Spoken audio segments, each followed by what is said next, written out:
Friends, welcome back to the Ransomed Heart podcast with John Eldredge, Craig McConnell, and our friend Dan Allender.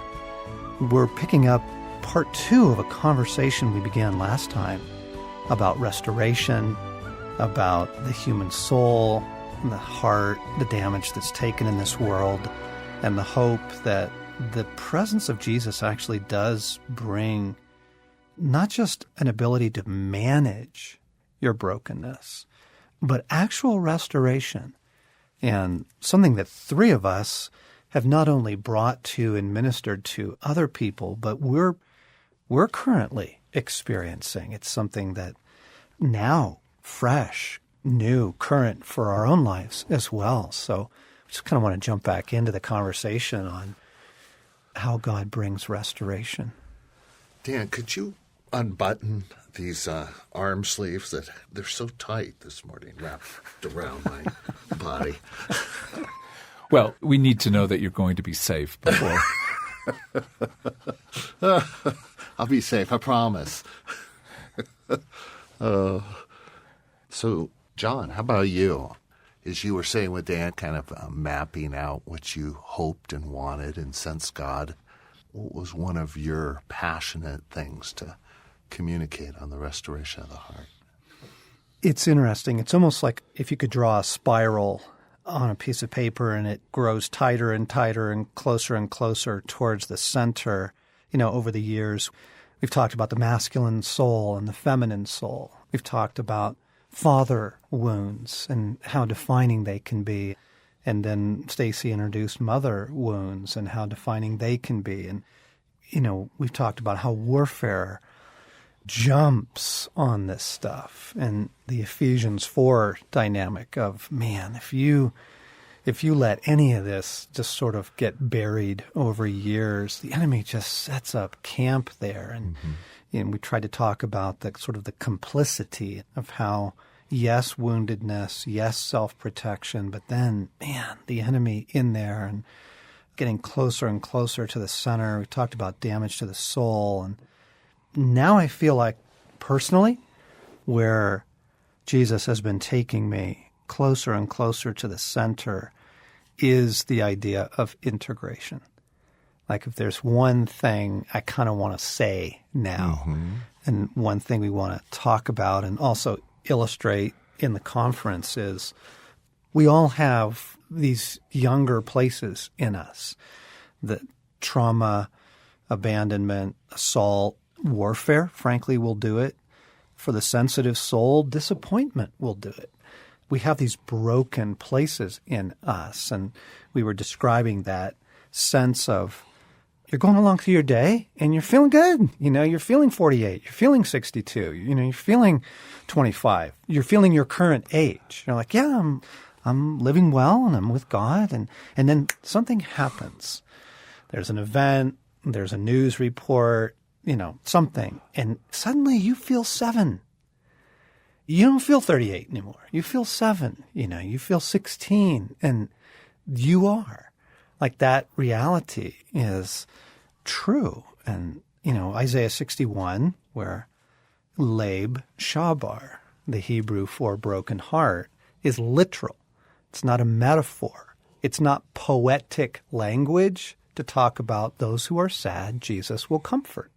Right? It's literally, anytime else Isaiah uses the expression, it's absolutely literal. It's branches that were broken. It's a vase that fell off a table onto the floor, shattered into actual pieces.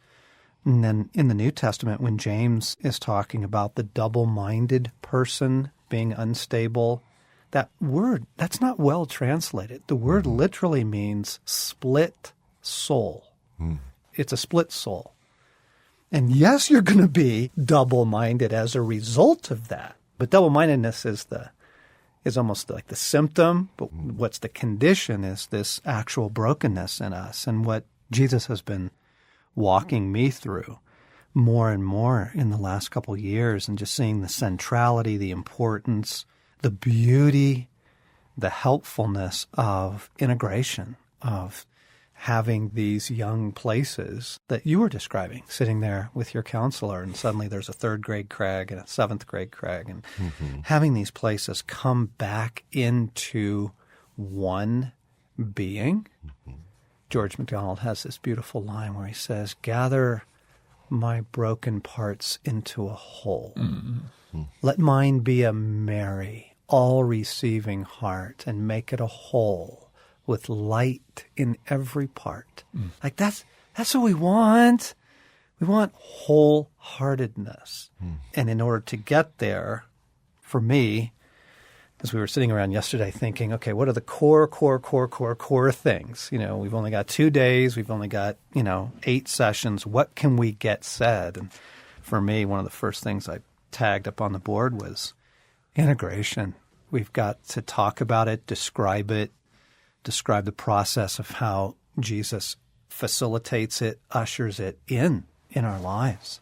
Oh, what a sense of hope that brings for me. I mean, even as we're talking now of, I know some wholeness. I know what it is to be very broken and to be brought to a new level of connectedness, that there are parts that are coming into the wholeness of who I'm meant to be. Yeah. And yet that awareness equally of, well, just even as we were praying yesterday, and at one point you said, we need to pray about chaos. And that's part of the warfare that seems to be against me quite often. And your ability to name, you bring, when you walk into a room, a certain amount of warfare. What would keep us from being able to get done what we need to get done? Well, we had to pray against my own capacity, but even that careful language of, no, it's not me, but it's the warfare that comes with the broken parts of my own story and life.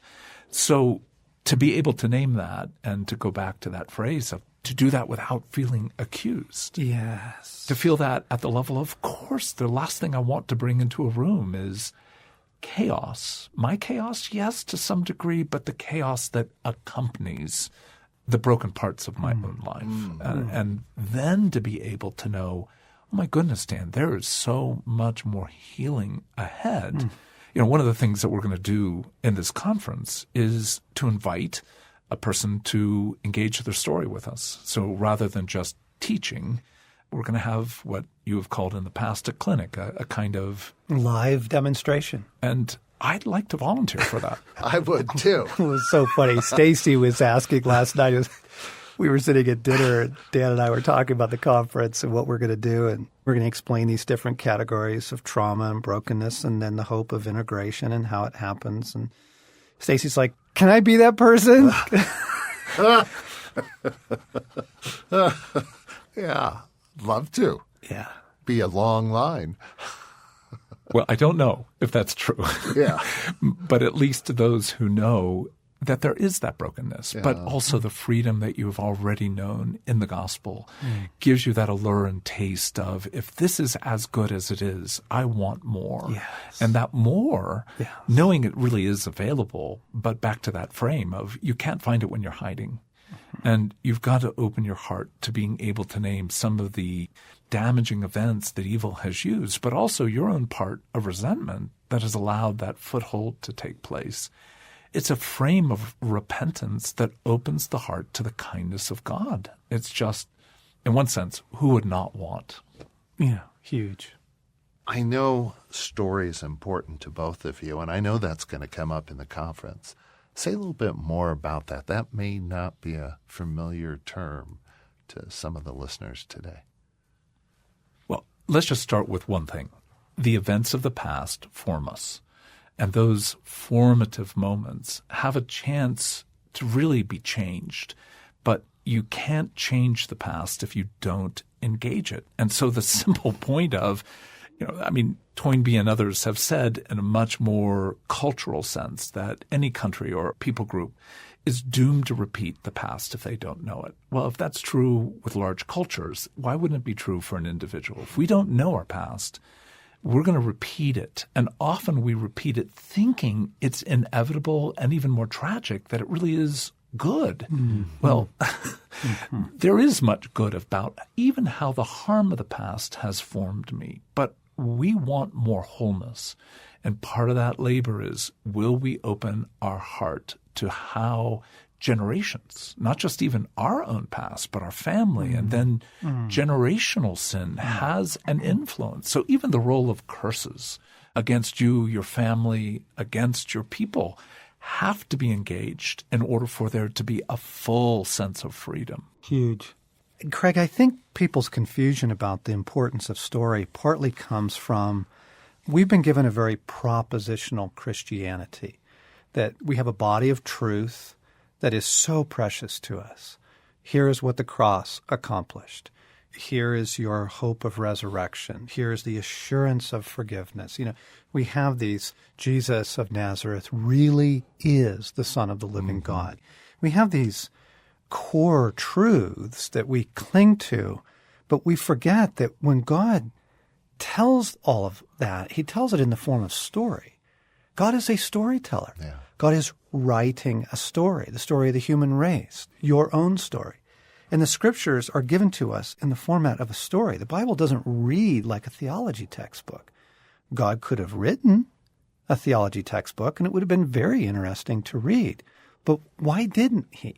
Why did he choose instead, the book of Acts? Well, then we went here, and then we went there, and there was this shipwreck. And, you're kind of reading this going, get to the point. Give us the good stuff, God is a storyteller, a story maker, and we are as well. And so in order to get to the truth, in order to uncover these things, of course you have to engage story. As soon as you begin to name some of these simple realities, Eugene Peterson says, you live in narrative. You live in story. Existence has a story nature to it. And only by unpacking the story can you get to these things, whether it's the healing that you want or, frankly, also the warfare. As I listen to someone's story, I'm picking up massive data. You pick up themes of, there's the same thing of fear. And it was here, and it was here, and it was here, and here. And do you see this repeating in your life? And the person begins to go, oh my gosh, I've been attacked by fear all my life, and then you're really in a place to deal with it, having exposed it and brought it into the light rather than just kind of this quick, why don't we pray against fear today? It's not enough to stand apart from the story.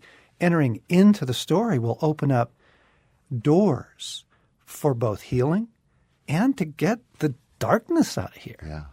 One of the other benefits, it would seem to me, is you get hints about your glory, about who you were made to be, who you are, a sense of identity that goes back to prior to creation when God made you or had you in mind. Exactly.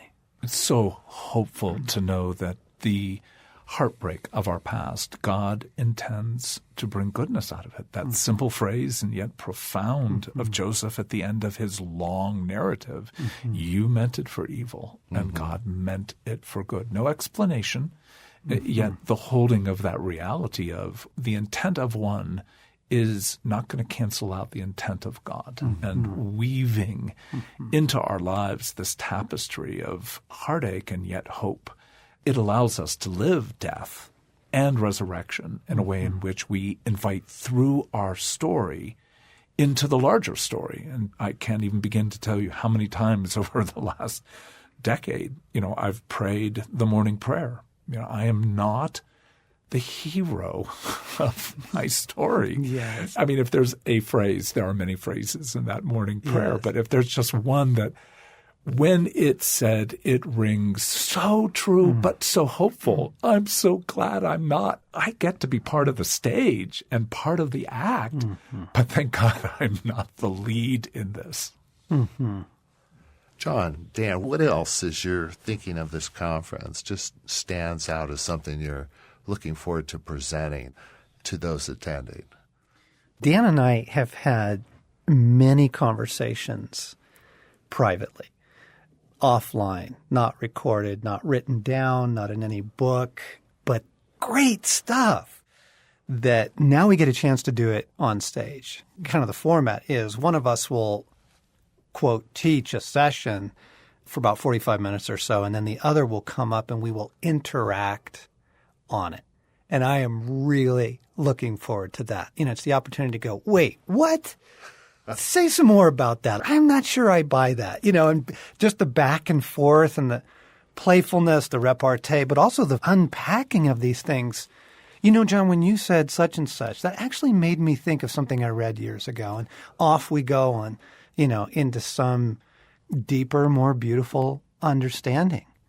Almost brings tears, because to go play with one of my dearest friends on the earth about the things that matter most to us, but also the reality that I don't know if there's a single human being who has meant more for my movement into an understanding of grace than John. So I've certainly challenged some of what he has thought, but mostly what I've done is profited from the interaction. So that's why I say, at one level, I can't wait to be able to teach and to be part of this, but also I know that it will be a transformative experience for me in the process. Yeah. So I love the idea of being able to minister to others. Of course, how else are we meant to be? But if it's not a benefit to us, so for the person coming, if you're not coming for your own restoration, come on.